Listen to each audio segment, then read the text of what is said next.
Welcome to this instructional talk 367 on reporting paired sample t-test results using APA 7 edition guidelines. In this session, we will walk through a practical demonstration of how to analyze and report the effect of an educational intervention on student self-efficacy using a pre-test post-test design. We will focus on the methodological alignment of different research elements including objective, intervention design, measurement, and statistical analysis. We do all this to ensure internal coherence. By the end of this session, you will appreciate how to structure a paired sample t-test report, interpret effect size meaningfully, and derive research-based recommendations. Let's begin. This video is about reporting research, and in reporting, methodological fit and internal coherence are of paramount importance. So we will start with methodological fit. Methodological fit was demonstrated in this example by clear alignment between the study's objective and research design, and similarly research design and data analysis techniques. Now we focus internal coherence.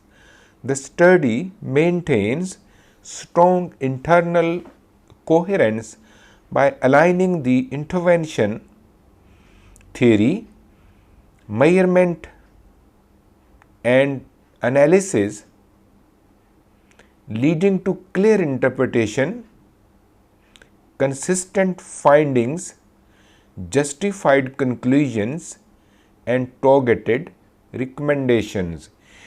You see that all the elements of research, starting from objective to recommendations, are aligned under two headings.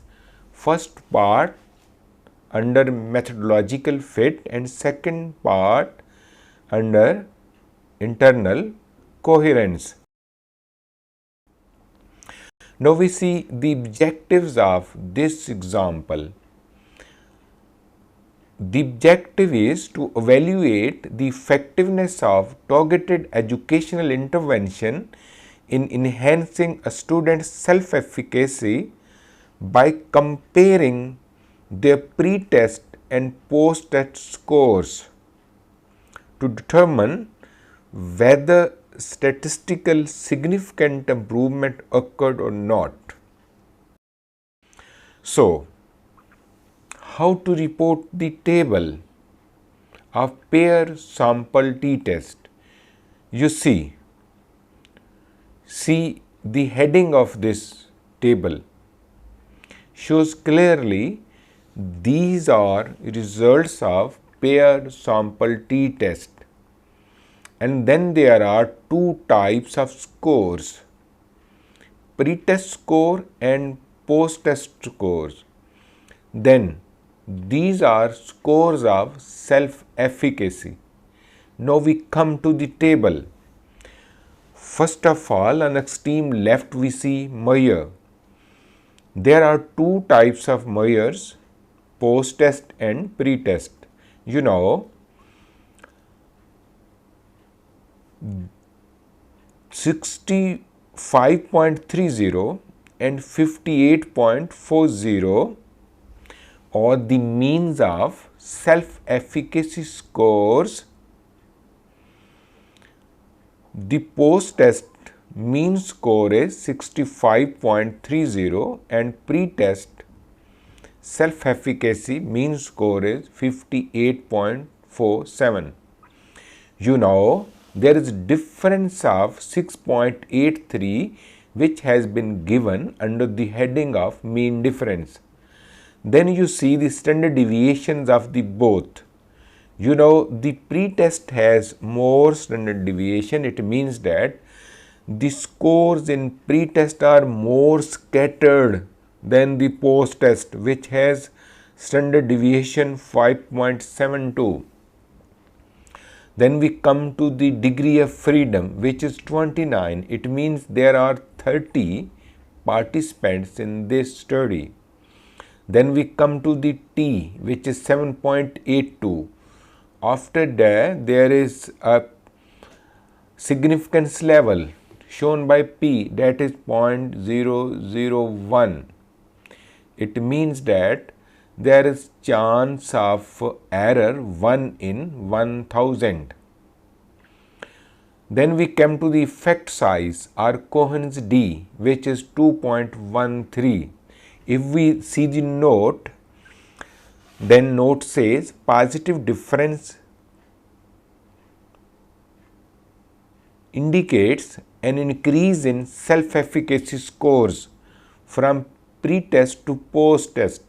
Coherence D reflects a large effect size, suggesting the intervention had a strong effect. After table, let us focus on interpretation of results APA style.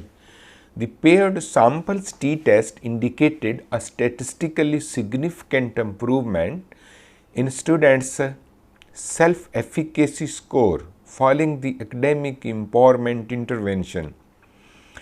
The large effect size coherence D 2.13 suggests a robust and meaningful change in a student's self-efficacy. So, the interpretation is there. The paired sample t-test is significant with large effect size. Interpretation, let us talk about findings. The study found that educational intervention substantially improved a student's self-efficacy, and participants emerged from the experience with strengthened beliefs in their capacity to learn and perform, means their self-efficacy improved. This psychological shift, the enhancement in self-efficacy is actually the psychological shift, which suggests that the targeted evidence-based practices such as modeling effective strategies, promoting goal attainment can effectively enhance learner readiness, persistence, and emotional resilience. Next are the conclusions. The study concludes that a thoughtfully structured educational intervention can significantly enhance students' self-efficacy, which is a foundational element of academic success. The results support Bandura's view that fostering learners' beliefs in their abilities is critical to motivating effort and persistence. Moreover, analysis illustrates how quantitative evidence can validate the effectiveness of pedagogical interventions. And of course, integrating affective and cognitive strategies is not only beneficial but essential for fostering holistic educational development. In the end, we come to recommendations. Educators and instructional leaders should embed self-efficacy enhancing strategies such as constructive feedback, peer modeling, mastery toss, and goal setting into regular classroom practices. See, all these terms are part of the experiment. That is why we are recommending these. Institutions should implement ongoing assessments to track students' psychological growth and integrate their data into curriculum development. Teacher training programs must prioritize the affective domain, ensuring educators are equipped to foster student confidence alongside content mastery. And finally, future search should replicate this model across diverse contexts and disciplines, using mixed methods approaches to deepen understanding of both outcomes and mechanisms of change. Thank you for joining this talk. Feel free to leave your questions or feedback in the comments, and stay tuned for future tutorials on statistical reporting in educational research. Wishing you continued success in your search journey.